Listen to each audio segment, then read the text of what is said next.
Welcome back to the Motor Authority channel, focusing on an A-10 Warthog versus an anti-air missile in a hypothetical 2025 scenario. The A-10 Thunderbolt II, affectionately known as the Warthog, has been a legend in close air support since the 1970s. With its iconic Gore 8 Avenger 30mm cannon and titanium armor, it was built to survive in the most hostile environments. But in 2025, battlefield threats have evolved dramatically. So the big question we're asking today is, can the A-10 still hold its own against modern anti-air missile systems? Let's break it down. Imagine a battlefield scenario in Eastern Europe. An A-10 is flying low, performing a strafing run against an enemy armored column. Suddenly, it gets a radar lock warning. A surface-to-air missile system has painted it, or possibly an advanced Russian-made 9K332 Tor M2, or even a newer hypersonic-capable prototype being tested by a rogue state. The missile launches. Now, we need to pause and understand what kind of threat we're talking about. Modern anti-aircraft missiles are fast to extremely fast. Some can hit speeds of Mach 4 or higher. They have improved radar homing capabilities, resistance to jamming, and can maneuver aggressively to intercept slow, low-flying targets like the A-10. Even older systems like the SA-15 were designed with low-altitude threats in mind, and their newer cousins are even deadlier. But this isn't the end of the story for the A-10. One of the Warthog's biggest strengths is its durability. It's not fast. It's not stealthy. But it's one of the most survivable aircraft ever built. The engines are mounted high on the fuselage to avoid ground fire and foreign object damage. The pilot sits inside a titanium bathtub that can withstand hits from 23mm shells. It can fly with half a wing gone, one engine out, or hydraulic failure. The A-10 was literally designed to come home after taking a beating. So what happens next in our scenario?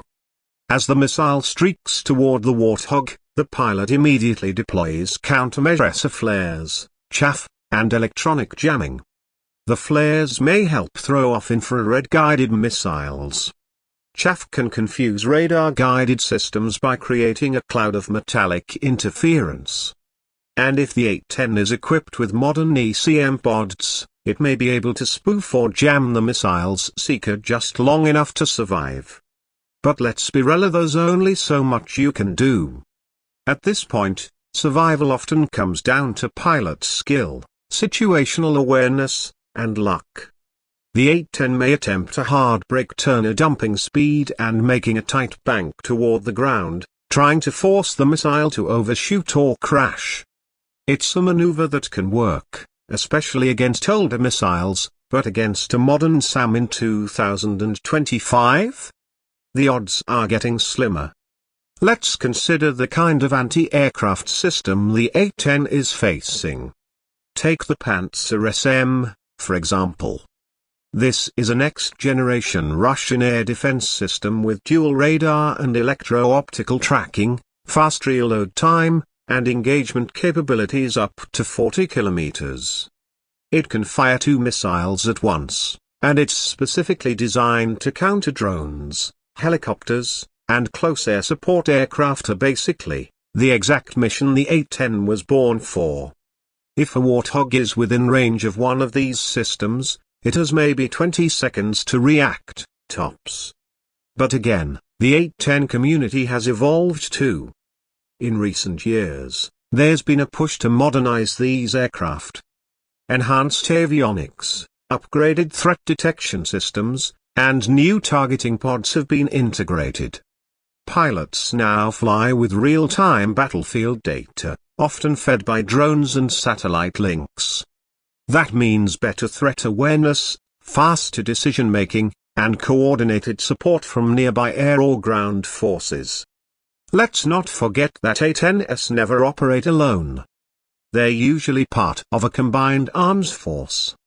If the Warthog is flying into a hostile zone, It often has escort aircraft nearby, F-16s or F-35s suppressing enemy air defenses, drones scouting ahead, or even cyber teams disrupting enemy radar systems. This layered support network increases the A-10's chance of getting in, doing its job, and getting out alive. Now here's the twist. In 2025, warfare isn't just about hardware, it's about timing, intelligence, and how you use your tools. An A-10 flying straight into a defended area without support? That's a death wish.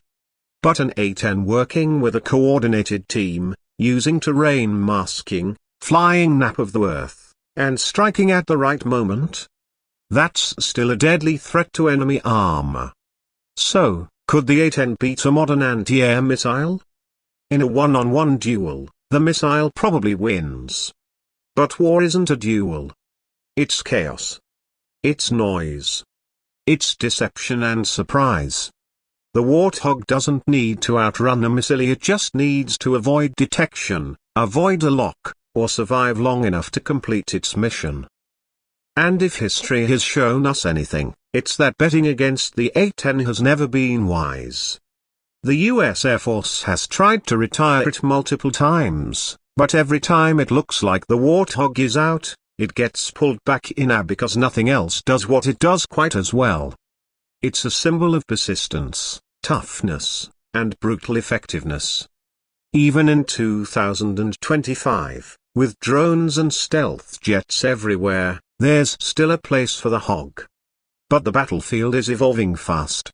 And if it wants to keep flying through the storm, it'll need every upgrade, every tactic, and every ounce of grit it's always had. Thanks for watching. If you enjoyed this breakdown, make sure to hit like, subscribe, and let us know in the comments. So do you think the A-10 still has a role in modern combat, or is it time for it to retire for good? This is Motor Authority, and we'll catch you next time with more powerful machines, bold analysis, and deep dives into the weapons shaping tomorrow's battlefield.